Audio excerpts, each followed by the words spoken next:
Kipas ni dah 4 kali aku beli. Semuanya koyak. Tuki kedai ni nak kena komplain.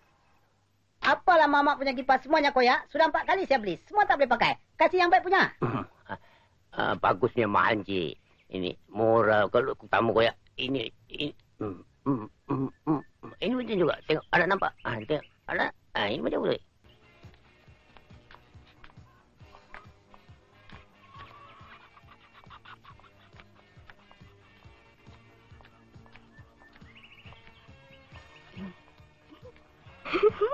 Tah, kau tengoklah tu, Tah.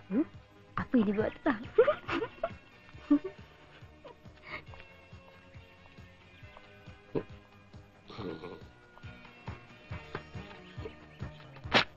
Aku pelik lah. Orang berkipas begini. Ini gini lah.